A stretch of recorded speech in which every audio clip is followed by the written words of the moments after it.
Tokrat je za žensko klepetalnico spregovorila Anita Šumar. Pogovarjali sva se o smrti njenega moža in o tem, kako je s kundalini jogo premagala težke trenutke. A njena strast so zares druži.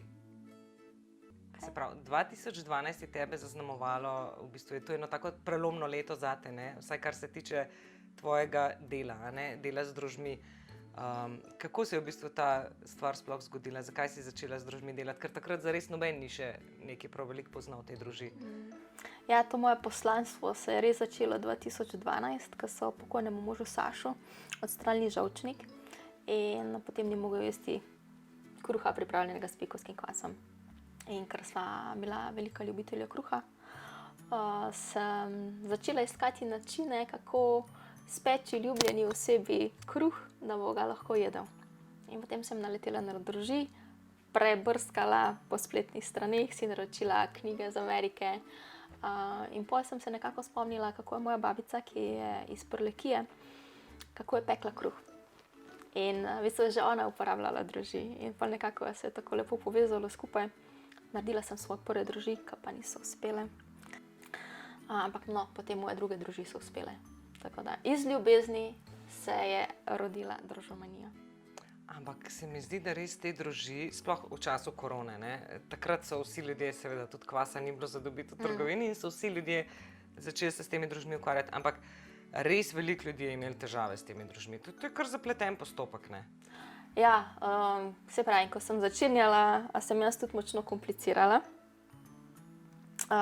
Bom rekla, da je razmah družomanije peke z družmi je zagotovo zahvaljujoč tudi koroni, ko smo si ljudje vzeli čas, oziroma nam je bil dan čas za raziskovanje te fermentacije.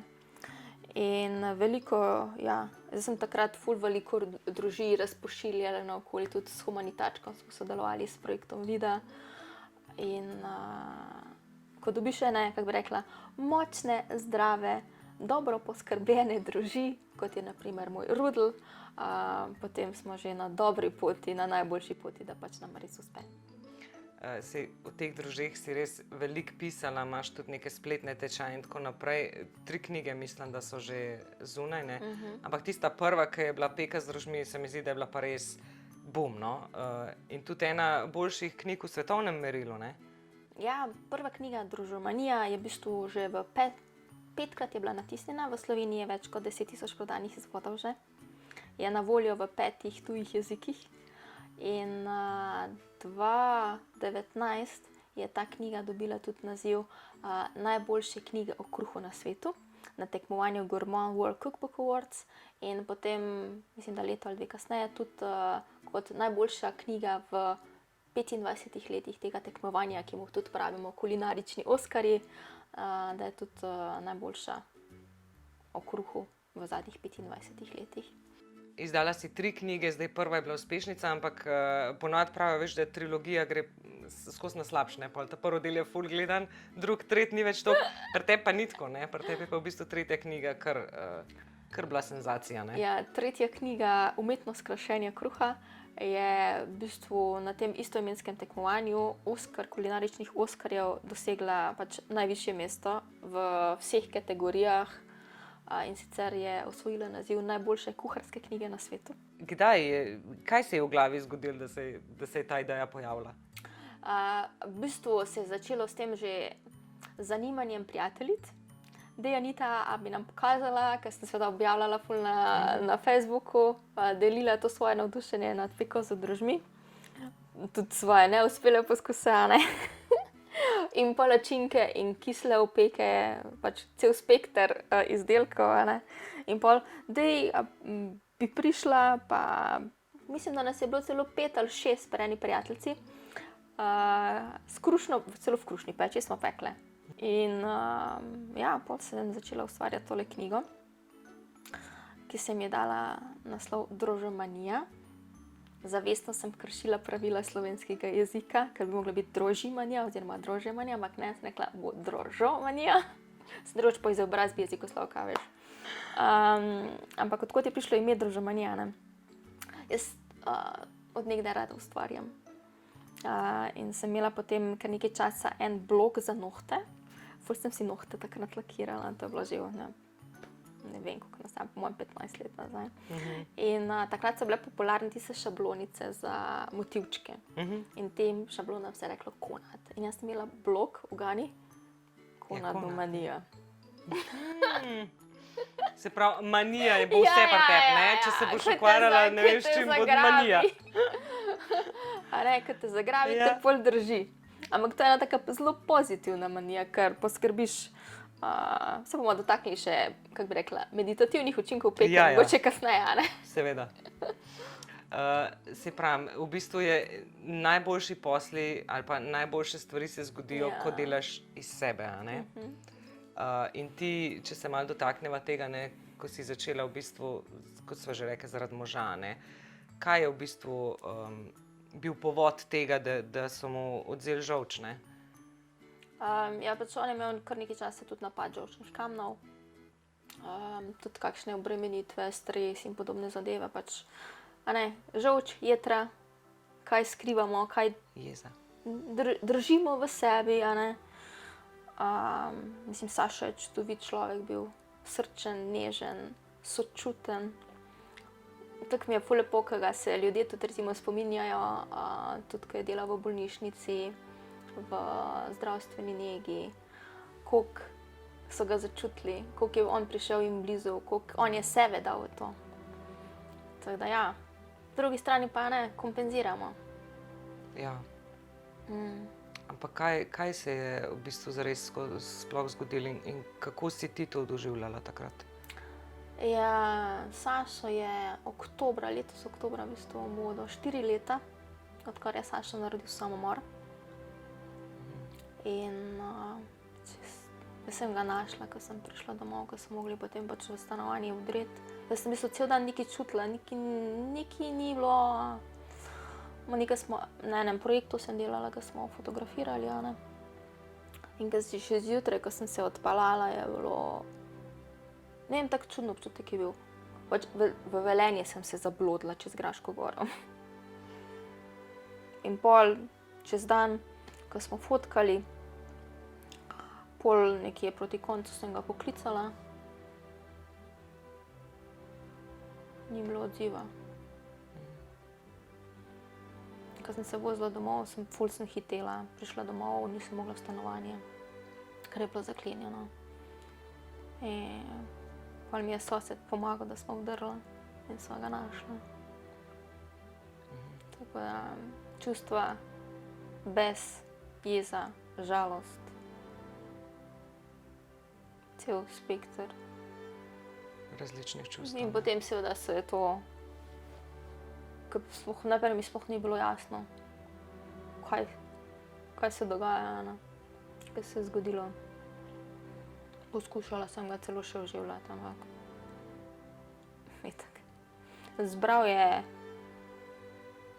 pač način, kjer ni, ko pač pride do zadušitve, ni povratka.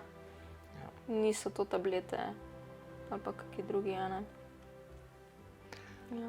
Ampak kako v bistvu se soočiš potem s tem? A ti si kdaj slutila, da ima mogoče željo potem, da konča življenje? Ti je na kakršenkoli način? Te želje nikoli ni bilo, pa smo se pogovarjali tudi o tem. Mislim, je imel druge psihične težave, šizofrenijo, ampak nikoli ni bil samomorilsko nagnjen. V bistvu je dobro, glede na to, kakšno diagnozo je imel, je on čudovito funkcioniral. Seveda so prišle obdobja, ko so bile epizode, ne? Ampak drugače je lepo. Kako greš da res čez to, no? Ja, vrgla sem se v delo. To je bil moj način soočanja z izgubo. Ogromno sem delala. Pred koncem leta sem že začela ful testirati recepte za drugo knjigo. V bistvu najprej osnutek je nastal za 3. knjigo, za krašenje kruha, ker Saša pač oboževal moje okrašene kruhke. In je rekel, če jih nisem okrasila, da mu nekaj manjka. Tako da nastal je koncept za tretjo knjigo, ki naj bi bila druga, ampak bolje prišla druga vmes, a ne, za recepti, nadaljevanje prve knjige. In pač pol sem ful pekla, testirala, kar nekaj časa sem preživela tudi pri svoji poročni priči, Soni, pa pri eni prijateljici Ireni, da nisem bila sama, no. Da nisem bila v tem stanovanju. In pol sem ful na veliko pekla. In na tak način v bistvu fermentirala izgubo, žalost, čustva. Pač takrat je bil to najboljši način, ki sem ga znala in zmogla. Ampak na dolgi rok pa to ne gre, ne? Saj vemo, vsako stvar je treba predelati, žalovati, biti jezen. Vse ta čustva, ki te pripeljejo do neke osvoboditve, je treba dati čez, ne? In ti si tukaj potem tudi v eni fazi sigurno dobila ko češ temu reči, neko klofuto, ne? Šamar. Šamar, ja. Da zdaj pa ne boš pa mogla v bistvu predelati te stvari. Se je ti to zgodilo? Ja, se mi je zgodilo nekje pol leta potem po smrti. Je prišla ena taka neznosna bolečina tukaj, recimo tukaj, kot da bi bila prelomljena moja hrbtenica. Hrbtenica na steber moči, kako smo postavljeni. In pač ful so bile bolečine, nisem mogla zajeti zraka s polnimi pljuči, ki me je v bistvu vse bolelo zadaj. In to je bila v bistvu moja, še oni zvonček, ting, ting, ok, dej malo se, zdaj pa počasi pa bo čas, da pogledaš v svojo temo in se soočiš z njo. Kako si sploh vedela, recimo, ko se ti je ta bolečina zgodila, marsikdo bi rekel, ok, jaz moram iti k zdravniku, nekaj se dogaja, ti si očitno vedela že, si bila že toliko zaveščena, da si vedela, da hrbtenica je steber in da moraš v bistvu vase pogledati, ne? Tak nekako, kako bi rekla, spotoma je to šlo, ne. Moram povedati pač, da Sašo je bil zelo tudi duhovno usmerjen.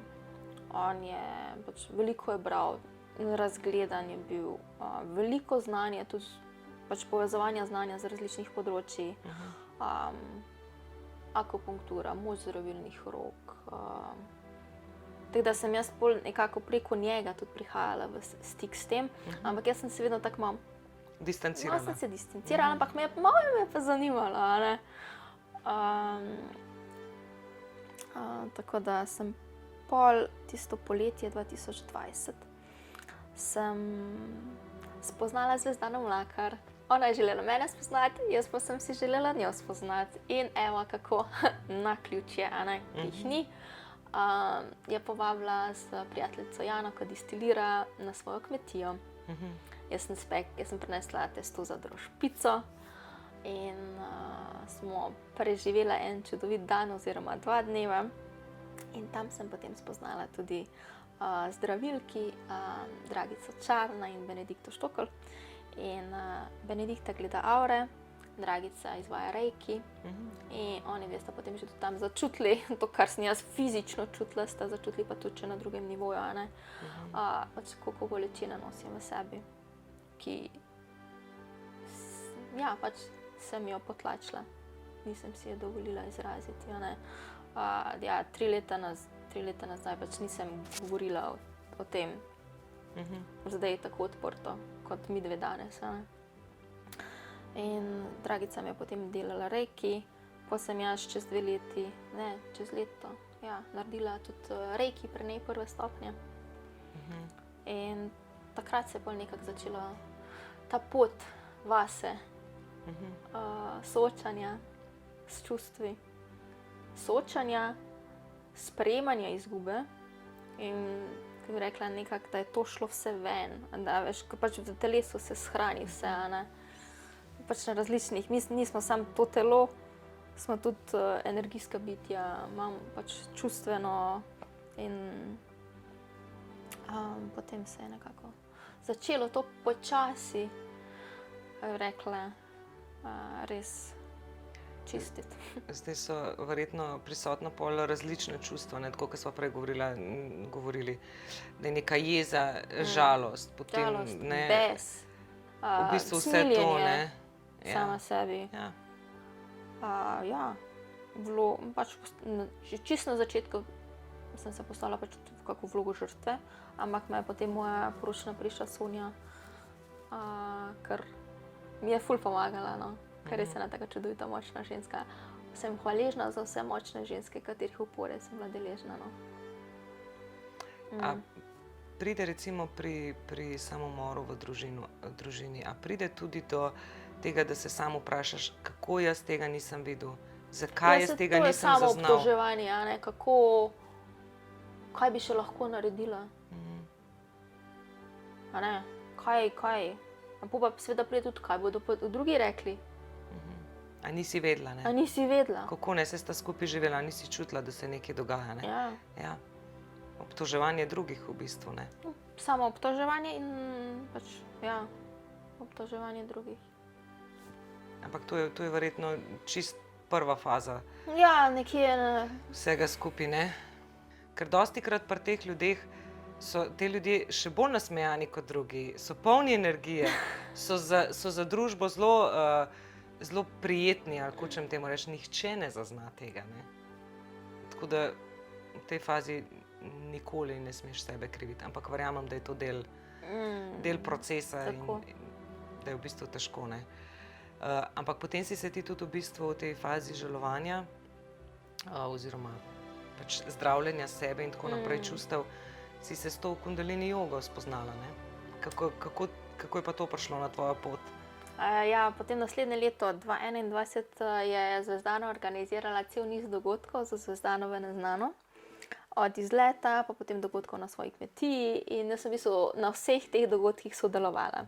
Hkrati sem predstavljala peko z drožmi, sem pekla pogače, ljubače, drožpice in tako pač širila to svoje navdušenje na to bolj zdravo peko. Hkrati pa sem prihajala vedno bolj v stik sama s sabo, z različnimi ljudmi, od potopa v ledeno vodo, z Emilom. Pa smo imeli hojo po Žerjavici, pa smo imeli kot nova ženska s Špelo Gornik. In na enem izmed teh dogodkov je bila potem tudi Katarina Marinč in tam sem se jaz zaljubila v kundalini jogo na prvi gib. Če je bila peka z drožmi ljubezen na prvi ugriz, ki je bil na začetku malo bolj kisel, je bila kundalini joga pač ljubezen na prvi gib. In kaj te je v bistvu pri kundalini jogi toliko prevzel, da si dejansko jo še zdaj izvajaš, naredila si tudi tečaj in zdaj tudi druge poučuješ, tako da si spet en posel naredila iz te svoje ljubezni, ne? Kaj te je toliko pritegnilo? Ja, saj najboljše stvari vedno izhajajo iz nas, ko začnemo iz sebe in ko v bistvu pozdravimo sebe, pa lahko damo drugim. Ja. In pač jaz sem začela, ker me je joga pritegnila, ta joga je v bistvu joga dviga zavesti. In je taka celostna joga. Poskrbimo z vajami, s krijami za svoje fizično telo, ga krepimo. Potem jačamo svoj živčni sistem, kar pomeni, da smo bolj odporni na stres. Jaz opažam, kako dosti bolj sem mirna, odkar delam to jogo. Kako sem bolj poravnana, poncentrirana vase. Ker v bistvu kundalini joga ni česa nevarnega. Kundalini energija je pač našemu telesu nam lastna energija, življenjska energija, ki prebiva spodaj na trtici in potem s kundalini jogo v bistvu zavestno dvigujemo po tem čakralnem sistemu in hkrati potem seveda se odpirajo ti energijski centri in se pač izčisti to, kar pač nismo mi v osnovi. Ti zdaj v bistvu imaš tudi tečaje za druge, ne? Zdaj si že toliko v tej kundalini jogi, toliko si jo osvojila v bistvu in živiš zares z njo, ne? Da zdaj poučuješ tudi druge, ne? Ja, lani, nekje marca me je Zvezdana klicala in pravi: Anita, tečaj za učiteljico kundalini joge bom. Jaz pa: res? A greva? Jaz sem rekla: ja! Jaz sem bila čisto pač manifesting generator in se odzivam, ne? In pol, ko je ona rekla: joj, to, pridi. Ja, sem čutila en občutek, ja, to. Ko redno vadim, v bistvu skoraj vsak dan delam jogo, zjutraj, razen takrat, ko imam menstruacijo, si vzamem tistih dan, dva zase. Drugače pa redno delam vsaj pol ure, drugače imam redno vadbo preko spleta, 2-krat na teden v živo. prek Zooma, ne. Posnetki so potem v čim krajšem času naloženi v spletno učilnico. Potem posnamem tudi 2 krajši vadbi, če slučajno pač nimaš 90 minut, da vse nekaj narediš boljš to, kot pa nič. In potem posebej posnamem še eno kundalini meditacijo z vsemi razlagami in pa eno kanalizirano meditacijo, ker sem tudi pač medika po tej metodi Celestial Inspiration Master, torej 2. Kup stvari se ti je zgodilo v Ja, bistvu. Kakšni so pa načrti za prihodnost? Glede na to, da se mi zdi, da moraš skozi nekaj, ne? Se ne moreš lih ustaviti. Ne, to se pa tudi učim. Se? A veš, da tudi ne delam ničesar. Da se umirim. Zelo rada berem. Pač ja, poleg te redne spletne vadbe, ki jo imam, pač vedno se učim. Vedno pač rada grem v globino. Nisem za površino, rada grem v globino. Pač pri bilo čem, kar počnem. Nisi za vodoravne črte, ampak Oziroma, navpične. za navpično, pa tudi tako. Ja. Zdaj, še eno vprašanje imam v bistvu za konec. Glede na to, da je verjetno ta smrt bila ena najtežjih preizkušenj, kaj ti je recimo dala, ne? Kakšno moč, kakšno znanje ti je v bistvu dala ta stvar? Vmes se nisem še dotaknila tega, ne, da sem potem začela prihajati v stik s svojim telesom. Saša recimo ful oboževal moje telo, ne, ampak jaz pa sem, no ja. Ženske imamo itak skozi neke pripombe, ne? Ne, pol čez čas, tudi sem naredila en tjašin program Boginja za stik s svojim telesom, od masaž, od različnih ritualov, od masaže obraza, prsi in podobnih stvari, ne. In sem v bistvu vzljubila to svoje čudovito telo, tako da zdaj ga imam ful rada. Edino prav. To mi je dalo večji stik s sabo, s svojim telesom. Potem tudi večje zaupanje v življenje. Tudi, ko smo v dreku, ne vidimo ven. Ampak, če zaupamo, da se vse dogaja pač v naše najvišje dobro, za nas, ne proti nam, potem, in da sprejemamo, lažje plujemo v življenju.